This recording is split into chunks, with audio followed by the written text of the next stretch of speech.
ನಮಸ್ಕಾರ ಫ್ರೆಂಡ್ಸ್, ನಾನು ಶಿವರಾಜ್ ಪಾಟೀಲ್. ನಿಮಗೆ ಟುಡೇಸ್ ಇನ್ವೆಸ್ಟ್ಮೆಂಟ್ ಡೈಲಿ ಅನಾಲಿಸಿಸ್ ವಿಡಿಯೋಗೆ ಸ್ವಾಗತ. ಇವತ್ತಿನ ದಿನ ಈ ವಿಡಿಯೋದಲ್ಲಿ ನಾವು 14th ಮೇ ಮಂಗಳವಾರದ ನಿಫ್ಟಿ, ಬ್ಯಾಂಕ್ ನಿಫ್ಟಿ ಜೊತೆಗೆ ಮಂಗಳವಾರ ಎಕ್ಸ್ಪೈರಿ ಇರೋ ಫೈನಾನ್ಸ್ ನಿಫ್ಟಿ ಟ್ರೇಡಿಂಗ್ ಅನಾಲಿಸಿಸ್ ಮಾಡೋಣ. ಅದಕ್ಕಿಂತ ಮುಂಚೆ 13th ಮೇ ಸೋಮವಾರ ದಿನ ಏನಂತ ನೋಡೋಣ. ಸೊ ನಾವು ನಮ್ಮ ಪ್ರೀವಿಯಸ್ ವಿಡಿಯೋದಲ್ಲಿ ಡಿಸ್ಕಸ್ ಮಾಡಿದ್ವಿ, ಮಾರ್ಕೆಟ್ ತುಂಬಾ ನೆಗೆಟಿವ್ ಆಗಿದೆ, ವಿಕ್ಸ್ ಕೂಡ 17-18 ಹತ್ರ ಇದೆ, ಹಾಗಾಗಿ ಮಾರ್ಕೆಟ್ ಅಲ್ಲಿ ಕರೆಕ್ಷನ್ ಬರೋ ಚಾನ್ಸಸ್ ಇದೆ ಅಂತ. ಸೊ ಆ ಕರೆಕ್ಷನ್ ನಾವು ಸ್ಟಾರ್ಟಿಂಗ್ ಆಫ್ ದ ಡೇ ನಿಫ್ಟಿನಲ್ಲಿ ನೋಡಿದ್ವಿ. ಸೊ ನಮ್ಮ ಮೊದಲನೇ ಟಾರ್ಗೆಟ್ ನಿಫ್ಟಿದು, ಅದು ನಿಫ್ಟಿಯ 100-day ಮೂವಿಂಗ್ ಆವರೇಜ್ ಹತ್ರ ಅದು 21,800 ಇಂದ 830 ವರೆಗೆ ಇತ್ತು. ಈ ಲೆವೆಲ್ ನ ನಿಫ್ಟಿ ಅಚೀವ್ ಮಾಡ್ತು.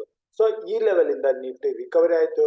ಆದ್ರೆ ನಾವು ಡಿಸ್ಕಸ್ ಮಾಡಿದಂಗೆ ಈ ಲೆವೆಲ್ ಅಲ್ಲಿ ನಾವು ಯಾವುದೇ ರಿಕವರಿನಲ್ಲಿ ಕಾಲ್ ಪೊಸಿಷನ್ಸ್ ನ ತಗೊಳ್ಳಿಲ್ಲ. ಅದೇ ಸ್ಟಾರ್ಟಿಂಗ್ ಆಫ್ ದ ಡೇ ತಗೊಂಡಿರೋ ಪುಟ್ ಪೊಸಿಷನ್ಸ್ ಅಲ್ಲಿ 100-day ಮೂವಿಂಗ್ ಆವರೇಜ್ ಟಚ್ ಆಗ್ತಿದ್ದಂಗೆ ಇಲ್ಲಿ ಪ್ರಾಫಿಟ್ ಬುಕಿಂಗ್ ನ ಮಾಡಿದ್ವಿ. ಹಾಗೂ ನಾವು ನಮ್ಮ ಟುಡೇಸ್ ಇನ್ವೆಸ್ಟ್ಮೆಂಟ್ ಟೆಲಿಗ್ರಾಮ್ ಗ್ರೂಪ್ ಅಲ್ಲಿ ಮೆನ್ಷನ್ ಮಾಡಿದ್ವಿ, 11 ಗಂಟೆ ನಂತರ ಏನಾದ್ರೂ ಈ ಡೇ ಲೋನ್ ಕಟ್ ಆದ್ರೆ ಇನ್ನೂ ಹೆಚ್ಚಿನ ಕರೆಕ್ಷನ್ ಬರುತ್ತೆ ಅಂತ ಆ ಕರೆಕ್ಷನ್ ಗೆ ವೇಟ್ ಮಾಡ್ತಾ ಇದ್ವಿ. ಆದ್ರೆ ಮಾರ್ಕೆಟ್ ಅಲ್ಲಿ ಈ ಲೆವೆಲ್ ಇಂದಾನೆ ಶಾರ್ಟ್ ಕವರಿಂಗ್ ಹಾಗೂ ಅಪ್ ಮೂವ್ ಬರಕ್ಕೆ ಶುರು ಆಯ್ತು. ಆ ಶಾರ್ಟ್ ಕವರಿಂಗ್ ಅಲ್ಲಿ ನಿಫ್ಟಿ 22,000 ಮೇಲೆ ಹೋಗಿದ್ದು, ಅಲ್ಲಿಂದ ಕೆಳಗಡೆ ಬಂದ್ರೆ ಕೂಡ ಅಗೇನ್ ಇಲ್ಲಿಂದ ಬಂದ ಬೈಯಿಂಗ್ ಇಂಟ್ರೆಸ್ಟ್ ನಿಫ್ಟಿನ 22,120 ಹತ್ರ ಬಂದು ಕ್ಲೋಸಿಂಗ್ ನ ಕೊಟ್ಟಿದೆ. ಸೊ ಈ ಕ್ಲೋಸಿಂಗ್ ಕೊಟ್ಟ ಮೇಲೆ ನಿಫ್ಟಿಗೆ ಇಮಿಡಿಯೇಟ್ ಆಗಿ ರೆಸಿಸ್ಟೆನ್ಸ್ ಅದರ 5-day, 10-day, 20-day ಹಾಗೂ 50-day ಮೂವಿಂಗ್ ಆವರೇಜ್ ಇದಾವೆ. ಇವೆಲ್ಲ ನಿಯರ್ಲಿ ಬರ್ತಾ ಇರೋದು 22,200 ಇಂದ 22,220 ಈ ಲೆವೆಲ್ ಅಲ್ಲಿ ಬರ್ತವೆ. ಸೊ ನಿಫ್ಟಿನಲ್ಲಿ ನಾವು ಮಂಗಳವಾರ ದಿನ 14th ಮೇ ಗ್ಯಾಪ್ ಅಪ್ ಅಲ್ಲಿ ಓಪನ್ ಆಗ್ಲಿಲ್ಲ, ಫ್ಲಾಟ್ ಅಲ್ಲಿ ಓಪನ್ ಆಗ್ಲಿ ನಿಫ್ಟಿ. ಇಲ್ಲಿಂದ ಬರೋ ಅಪ್ ಮೂವ್ 22,200 ಇಂದ 220 ಈ ಲೆವೆಲ್ ಅಲ್ಲಿ ಪ್ರಾಫಿಟ್ ನ ಬುಕ್ ಮಾಡ್ಕೋಬೇಕು ಕಾಲಲ್ಲಿ ಪೊಸಿಷನ್ಸ್ ಇದ್ರೆ. ಹಾಗೂ ಈ ಲೆವೆಲ್ ಅಲ್ಲಿ ರಿಸ್ಕಿ ಟ್ರೇಡರ್ಸ್ ಪುಟ್ ಪೊಸಿಷನ್ಸ್ ನ ಕೂಡ ಟ್ರೈ ಮಾಡಬಹುದು. ಮೇಲೆ 22,250 ಈ ಲೆವೆಲ್ ಅಲ್ಲಿ ಸ್ಟಾಪ್ ಲಾಸ್ ನ ಇಟ್ಕೋಬೇಕಾಗುತ್ತೆ. ಮತ್ತೊಂದು ಇಂಪಾರ್ಟೆಂಟ್ ಪಾಯಿಂಟ್ ಅಂತಂದ್ರೆ India volatility index, India fear index ಅಂತಾನೆ ನಾವು ಇದನ್ನ ಕನ್ಸಿಡರ್ ಮಾಡ್ತೀವಿ. ಇದು 20 ಮೇಲೆ ಇದೆ. ಸೊ ಹಾಗಾಗಿ ಮಾರ್ಕೆಟ್ ಅಲ್ಲಿ ಹೈ ವಾಲಟಿಲಿಟಿ ಇರುತ್ತೆ, ಸ್ಟಾಪ್ ಲಾಸಸ್ ಟಚ್ ಆಗೋ ಚಾನ್ಸಸ್ ಇರ್ತವೆ. ಸೊ ಆದಷ್ಟು ಇಲ್ಲಿ ನೀವು ಕೇರ್ಫುಲ್ ಆಗಿ ಟ್ರೇಡ್ ಮಾಡಬೇಕಾಗುತ್ತೆ. ಸೊ ಈ ಲೆವೆಲ್ ಇಂದ ಅಂದ್ರೆ 22,200 220 ಹತ್ರ ಬಂದು ಏನಾದ್ರು ಕೆಳಗಡೆ ಬರೋಕೆ ಶುರು ಆದ್ರೆ, ಇಲ್ಲಿಂದ ಕರೆಕ್ಷನ್ ಬರೋಕೆ ಶುರು ಆದ್ರೆ ಅಗೇನ್ ಇಲ್ಲಿಂದ 200 to 300 ಪಾಯಿಂಟ್ಸ್ ವಾಲಟಿಲಿಟಿ ನಲ್ಲಿ ಬರೋ ಚಾನ್ಸಸ್ ಇರುತ್ತೆ. ಸೊ ಈ ರೀತಿಯ ವಾಲಟಿಲಿಟಿ ನಲ್ಲಿ ನಿಫ್ಟಿ ಅಗೇನ್ 22,000 ನ ಟೆಸ್ಟ್ ಮಾಡುತ್ತೆ. ಹಾಗೂ ಇದನ್ನು ಬ್ರೇಕ್ ಆದ್ರೆ ಮತ್ತೊಂದು ಬಾರಿ ತನ್ನ 100-day ಮೂವಿಂಗ್ ಆವರೇಜ್ ನ ನಿಯರ್ 21,850 ಹತ್ರ ಟೆಸ್ಟ್ ಮಾಡೋ ಚಾನ್ಸಸ್ ಇದೆ. ಇದ್ರ ಕೆಳಗಡೆ ಏನಾದ್ರು ಕ್ಲೋಸಿಂಗ್ ಬಂತು ಅಂತಂದ್ರೆ ಅಲ್ಲಿಂದ ಅನದರ್ 300 to 400 ಪಾಯಿಂಟ್ಸ್ ಕರೆಕ್ಷನ್ ನ ಅದು ನಿಫ್ಟಿಯ 21,500 ಲೆವೆಲ್ ವರೆಗೂ ಬರೋ ಚಾನ್ಸಸ್ ಇರುತ್ತೆ. ಹಾಗೂ ನಮ್ಮ ಕೆಳಗಡೆ ಮೊದಲನೇ ಟಾರ್ಗೆಟ್ ಅದು ನಮ್ಮ ವೆಡ್ಜಸ್ ಟಾರ್ಗೆಟ್ ಏನಿದೆ ನಮ್ಮ ಪ್ರೀವಿಯಸ್ ವಿಡಿಯೋದಲ್ಲಿ ಡಿಸ್ಕಸ್ ಮಾಡಿದ್ವಿ, ಅದು 21,450. ಇದು ಮಂಗಳವಾರ ದಿನನೇ ಬಂದ್ರು ಬರ್ಬೋದು, ಹೆಚ್ಚಿನ ಕರೆಕ್ಷನ್ ಬಂದ್ರೆ.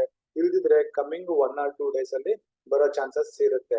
ಸೊ ನಾವು ನಿಫ್ಟಿನಲ್ಲಿ ಅಗೇನ್ ಮಂಗಳವಾರ ದಿನ ಸೆಲ್ ಅಂಡ್ ರೈಸ್ ಆಗಿ ಟ್ರೇಡ್ ಮಾಡ್ತೀವಿ. ಇನ್ನು 22,250 ಮೇಲೆ ಕ್ಲೋಸಿಂಗ್ ಬಂತು ಅಂತಂದ್ರೆ ನಾವು BTST ಆಗಿ ಕಾಲ್ ಪೊಸಿಷನ್ಸ್ ನ ತಗೊಂಡೋಗೋಣ. ಇಲ್ದಿದ್ರೆ ಇಂಟ್ರಾಡೇ ನಲ್ಲಿ ಯಾವುದೇ ಕಾಲ್ ಪೊಸಿಷನ್ ತಗೊಳ್ಳೋದು ಬೇಡ. ಸೊ ಇದು ನಿಫ್ಟಿ ಟ್ರೇಡಿಂಗ್ ಲೆವೆಲ್ಸ್ ಆದ್ವು. ಈಗ ಬ್ಯಾಂಕ್ ನಿಫ್ಟಿ ಬರೋಣ. ಬ್ಯಾಂಕ್ ನಿಫ್ಟಿ ಸಹಿತ ಸೋಮವಾರದ ದಿನ ಅದು 13th ಮೇ ಇವತ್ತಿನ ದಿನ starting of the day correction ನ ಕಂಡಿದ್ದು, ತನ್ನ 100-day ಮೂವಿಂಗ್ ಆವರೇಜ್ ಹತ್ರ ಸಪೋರ್ಟ್ ತಗೊಂಡು ಇದು 47,000 ಹತ್ರ ಸೈಕಾಲಜಿಕಲ್ ಸಪೋರ್ಟ್ ಆಗಿತ್ತು. ಇಲ್ಲಿಂದ ಬ್ಯಾಂಕ್ ನಿಫ್ಟಿ ರಿವರ್ಸ್ ಕಂಡು ಎಂಡ್ ಆಫ್ ದ ಡೇ 47,754 ಹತ್ರ ಕ್ಲೋಸಿಂಗ್ ನ ಕಂಡಿದೆ. ಈ ಲೆವೆಲ್ ಇಂದ ಇಮಿಡಿಯೇಟ್ ರೆಸಿಸ್ಟೆನ್ಸ್ ಬ್ಯಾಂಕ್ ನಿಫ್ಟಿಗೆ 48,000 ಸೈಕಾಲಜಿಕಲ್ ಲೆವೆಲ್ ಹಾಗೂ 10-day ಹಾಗೂ 20-day ಆವರೇಜ್ ಈ ಲೆವೆಲ್ ಹತ್ರ ಬರುತ್ತೆ. ಸೊ ಬ್ಯಾಂಕ್ ನಿಫ್ಟಿ 48,050 ಮೇಲೆ ಸಸ್ಟೈನ್ ಆದ್ರೆ ಮಾತ್ರನೇ ಇಲ್ಲಿಂದ ಶಾರ್ಟ್ ಕವರಿಂಗ್ ಬರೋ ಚಾನ್ಸಸ್ ಇರುತ್ತೆ. ಇಲ್ದಿದ್ರೆ 48,050 ಅಥವಾ 48,000 ಈ ಲೆವೆಲ್ ಹತ್ರ ಬಂದ್ರೆ ಇಲ್ಲಿಂದ ರಿವರ್ಸ್ ಕರೆಕ್ಷನ್ ಬರೋ ಚಾನ್ಸಸ್ ಇರುತ್ತೆ. ಈ ಲೆವೆಲ್ ಹತ್ರ ಬಂದ್ರೆ 48,100 ಹತ್ರ ಸ್ಟಾಪ್ ಲಾಸ್ ನ ಇಟ್ಟು ಒಂದು ಪುಟ್ ಪೊಸಿಷನ್ ನ ಟ್ರೈ ಮಾಡಬಹುದು. ಇಲ್ದಿದ್ರೆ ಸ್ಟಾರ್ಟಿಂಗ್ ಆಫ್ ದ ಡೇ ಲಿಂದಾನೆ ಕೆಳಗಡೆ ಬರ್ತಾ ಇದ್ರೆ ಕೂಡ ಇಲ್ಲಿ ರಿಸ್ಕಿ ಪುಟ್ ಪೊಸಿಷನ್ಸ್ ನ ಟ್ರೈ ಮಾಡಬಹುದು. ಇಲ್ಲಿಂದ ಬರೋ ಡೌನ್ ಬ್ಯಾಂಕ್ ನಿಫ್ಟಿ ಅಗೇನ್ 47,000 ಹತ್ತತ್ರವರೆಗೂ ಬರೋ ಚಾನ್ಸಸ್ ಇರುತ್ತೆ. ಸೊ ಬ್ಯಾಂಕ್ ನಿಫ್ಟಿ ನಲ್ಲಿ ನಾವು ಈ ರೀತಿ ಟ್ರೇಡ್ ಮಾಡಬಹುದು. ಇನ್ನು 48,100 ಮೇಲೆ ಹೋಗಕ್ಕೆ ಶುರು ಆದ್ರೆ ರಿಸ್ಕಿ ಟ್ರೇಡರ್ಸ್ ಕಾಲ್ ಪೊಸಿಷನ್ಸ್ ನ ಕೂಡ ಬ್ಯಾಂಕ್ ನಿಫ್ಟಿ ನಲ್ಲಿ ಟ್ರೈ ಮಾಡಬಹುದು. ಇಲ್ಲಿಂದ ಬರೋ ಶಾರ್ಟ್ ಕವರಿಂಗ್ ಅಲ್ಲಿ ಬ್ಯಾಂಕ್ ನಿಫ್ಟಿ 500 to 600 ಪಾಯಿಂಟ್ಸ್ ಅಂದ್ರೆ ಕೂಡ 48,500 ವರೆಗೆ ಹೋಗೋ ಚಾನ್ಸಸ್ ಇರುತ್ತೆ. ಹಾಗೂ ನಾನು ಇಲ್ಲಿ ಹೇಳೋದೇನಂತಂದ್ರೆ ಇಂಡಿಯಾ ವಿಕ್ಸ್ ಹೈ ಅಲ್ಲಿರೋ ಕಾರಣ ಹೈ ವಾಲಟಿಲಿಟಿ ಇರುತ್ತೆ, ಸ್ಟಾಪ್ ಲಾಸಸ್ ಹಿಟ್ ಆಗೋ ಚಾನ್ಸಸ್ ಇರುತ್ತೆ. ಹಾಗಾಗಿ ನಿಮ್ಮ ಪೊಸಿಷನ್ಸ್ ಗಳಲ್ಲಿ ನೀವು ಅನ್ಕೊಂಡಷ್ಟು ಟಾರ್ಗೆಟ್ ಬಂದ್ರೆ, ಪ್ರಾಫಿಟ್ ಬಂದ್ರೆ 1 or 2 ಟ್ರೇಡ್ ಅಲ್ಲೇ ನಿಮ್ಮ ಪ್ರಾಫಿಟ್ ನ ಬುಕ್ ಮಾಡ್ಕೊಂಡು ಮಾರ್ಕೆಟ್ ಇಂದ ಸೈಡ್ ಅಲ್ಲಿ ಇರಿ. ಇನ್ನು ನಿಫ್ಟಿ ಬ್ಯಾಂಕ್ ನಿಫ್ಟಿ ಜೊತೆಗೆ ನಾವು ಈಗ ಫೈನಾನ್ಸ್ ನಿಫ್ಟಿ ಟ್ರೇಡಿಂಗ್ ಲೆವೆಲ್ಸ್ ಕೂಡ ನೋಡೋಣ. ಮಂಗಳವಾರದ ದಿನ ಫೈನಾನ್ಸ್ ನಿಫ್ಟಿ ಎಕ್ಸ್ಪೈರಿ ಇರೋ ಕಾರಣ ಫೈನಾನ್ಸ್ ನಿಫ್ಟಿ ಕ್ಲೋಸಿಂಗ್ 21,249 ಹತ್ರ ಬಂದಿದೆ. ಸೊ ಇದಕ್ಕೆ ಮೇಲೆ ರೆಸಿಸ್ಟೆನ್ಸ್ 21,370 ಇಂದ 400 ಲೆವೆಲ್ ರೆಸಿಸ್ಟೆನ್ಸ್ ಇರುತ್ತೆ. ಸೊ ಇಲ್ಲಿ ಏನಾದ್ರು ಅಪ್ ಮೂವ್ ಅಥವಾ ಶಾರ್ಟ್ ಕವರಿಂಗ್ ಬಂದ್ರೆ 21,370 ಇಂದ 400 ಲೆವೆಲ್ ಅಲ್ಲಿ ಪುಟ್ ಪೊಸಿಷನ್ಸ್ ನ ಟ್ರೈ ಮಾಡಬಹುದು. ಮೇಲೆ 21,450 ಅಥವಾ 430 ಈ ಲೆವೆಲ್ ಅಲ್ಲಿ ಸ್ಟಾಪ್ ಲಾಸ್ ನ ಇಟ್ಟುಕೊಂಡು ಫೈನಾನ್ಸ್ ನಿಫ್ಟಿ ನಲ್ಲಿ ಪುಟ್ ಪೊಸಿಷನ್ಸ್ ನ ಟ್ರೈ ಮಾಡಬಹುದು. ಇಲ್ಲಿಂದ ಬರೋ ಡೌನ್ 21,200 ಮೊದಲನೇ ಟಾರ್ಗೆಟ್, ಹಾಗೂ ಕರೆಕ್ಷನ್ ಹೆಚ್ಚಾದ್ರೆ 21,000 ಸೈಕಾಲಜಿಕಲ್ ಲೆವೆಲ್, ಹಾಗೂ ಇದರ 100-day ಮೂವಿಂಗ್ ಆವರೇಜ್ 20,950 ಲೆವೆಲ್ ವರೆಗೂ ಫೈನಾನ್ಸ್ ನಿಫ್ಟಿ ಬರೋ ಚಾನ್ಸಸ್ ಇರುತ್ತೆ.